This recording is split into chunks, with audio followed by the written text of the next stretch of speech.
थांबा, हा व्हिडिओ खरंच स्किप करू नका. खूप काहीतरी महत्वाचं आजच्या व्हिडिओमधून तुम्हाला मिळणार आहे.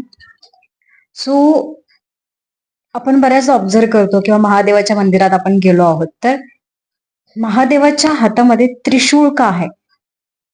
आपण कधी याच्यावरती विचार केलाय किंवा इवन आपण या गोष्टींवरती कधी विचारच करत नाही. तर निर्मिती, पालन पोषण आणि संहार या तीनही गोष्टी त्रिशूळावरती दाखवलेल्या आहेत. म्हणून आपण त्रिशूळ बघताना 3 लाईन्स असतात त्याच्यावरती आणि स्ट्रॉंगली शंकराने ते होल्ड केलेलं आहे, शंकराच्या हातामध्ये आहे. शंकर हा जो आहे किंवा शिव हे जे शक्ती आहे किंवा शिव ही जी ताकद आहे, सत्व आपण असं म्हणतो की हे आपला देह किंवा हे संपूर्ण जग 3 गुणांनी बनलेलं आहे. सत्व, रज आणि तम. सत्व म्हणजे एकदम सात्विक शुद्ध, रज त्याच्या खाली येतं आणि तामसिक म्हणजे पूर्ण अज्ञानमय. सो या तिन्ही गुणांमधून हे संपूर्ण जग, आपला देह, आपलं मन तयार झालेलं आहे आणि त्याचं प्रतीक म्हणून हा त्रिशूळ शंकराने हातात धरलेला आहे. निर्मिती, पालन पोषण आणि संहार या तीनही गोष्टी या त्रिशूळामध्ये येतात, म्हणून ते एवढं शक्तिशाली आहे.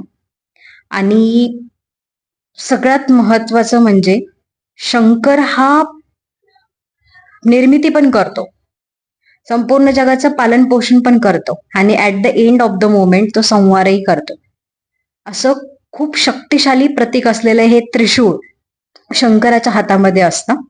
आणि जर याच्यापासून आपण काही रिच्युअल्स केल्या, रिच्युअल्स इन द सेन्स की त्रिशूळ इमॅजिन करून आपण स्वतःला प्रोटेक्शन दिलं किंवा मेडिटेशन केलं की आपण त्रिशूळाला इमॅजिन करतोय किंवा शिवाला इमॅजिन करून जर मेडिटेशन केलं तर त्याचे खूप सगळे बेनिफिट्स मिळतात. आपलं सत्व, रज आणि तम हे तीनही गुण बॅलन्स व्हायला मदत होते. आपल्यामध्ये पण ती ताकद निर्माण होते जी शिवाची आहे. आणि जर तुम्ही हे रिच्युअल्स किंवा हे मेडिटेशन जर तुम्ही रोज करत असाल तर त्याचा तुम्हाला खूप जास्तीत जास्त फायदा होतो. तर नक्कीच हे रहस्यमयी जे आहे ते आपण जाणून घेतलंच पाहिजे. आणि अजून याच्यावरती तुम्हाला जर वेगवेगळे व्हिडिओज पाहिजे असतील तर नक्कीच कमेंट बॉक्समध्ये मला सांगा, आपण त्याच्यावरती व्हिडिओ बनवूया. व्हिडिओ आवडल्यास लाईक, शेअर आणि सबस्क्राईब करायला विसरू नका.